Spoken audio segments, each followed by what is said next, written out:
ಮುಸ್ಕಿನ ಜೋಳ green colour chutney ತುಂಬ ಟೇಸ್ಟಾಗಿರುತ್ತೆ. ನೋಡಿರಿ ಎಷ್ಟು ಕಲರ್ಫುಲ್ಲಾಗಿ ಕಾಣಿಸ್ತಾ ಇದೆಯೋ ಅಷ್ಟೇ ಟೇಸ್ಟಾಗಿರುತ್ತೆ. ಯಾವ ಥರ ರೆಡಿ ಮಾಡೋದು ಅಂತ ಹೇಳ್ತೀನಿ ನೋಡಿ. Hi friends, welcome to my channel. ಇವತ್ತು ಮುಸ್ಕಿನ ಜೋಳನು ಗ್ರೀನ್ ಚಟ್ನಿ ಮಾಡ್ತೀನಿ. ಮುಸ್ಕಿನ ಜೋಳ ಬೇಯಿಸ್ಕೊಂಡಿದ್ದೀನಿ, ಸ್ವಲ್ಪ ಸಾಲ್ಟ್ ಹಾಕೊಂಡು, ಕೊತ್ತಂಬರಿ, ಪುದೀನ, ಶುಂಠಿ, ಜೀರಿಗೆ, ನಿಂಬೆಹಣ್ಣು, ಹಸಿಮೆಣಸಿನಕಾಯಿ, ಬೆಳ್ಳುಳ್ಳಿ, ಸಾಲ್ಟು.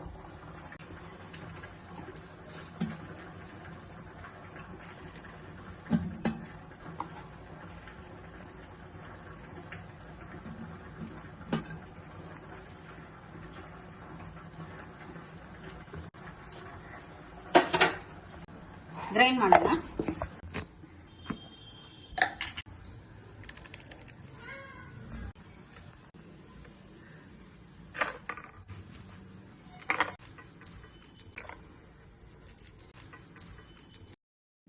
ಮುಸ್ಕಿನ ಜೋಳ ಗ್ರೀನ್ ಚಟ್ನಿ ರೆಡಿ. ಈವ್ನಿಂಗ್ ಸ್ನ್ಯಾಕ್ಸಗಂತೂ ತುಂಬ ಟೇಸ್ಟಾಗಿರುತ್ತೆ. ನಾವು ಹಾಫ್ ಆನ್ ಅವರಲ್ಲಿ ಗ್ರೀನ್ ಚಟ್ನಿನೂ ಮುಸ್ಕಿನ ಜೋಳನೂ ರೆಡಿ ಮಾಡ್ಕೊಬೋದು. ಎಲ್ಲರೂ ತುಂಬ ಇಷ್ಟಪಟ್ಟು ತಿಂತಾರೆ. ಆರೋಗ್ಯಕ್ಕೂ ತುಂಬ ಒಳ್ಳೆಯದು ಮುಸ್ಕಿನ ಜೋಳ. ಅಂತ ಒಳ್ಳೊಳ್ಳೆ ವಿಡಿಯೋಗಳನ್ನೆಲ್ಲ ನಾನು ಯೂಟ್ಯೂಬ್ ಚಾನಲಲ್ಲಿ ಅಪ್ಲೋಡ್ ಮಾಡ್ತೀನಿ. ಪ್ಲೀಸ್ ಸಪೋರ್ಟ್ ಮಾಡಿ, ಸಬ್ಸ್ಕ್ರೈಬ್ ಮಾಡ್ಕೊಳ್ಳಿ. ಪ್ರೇಮಲತಾ ಯೂಟ್ಯೂಬ್ ಚಾನಲ್ ಲೈಕ್ ಮಾಡಿ, ಶೇರ್ ಮಾಡಿ.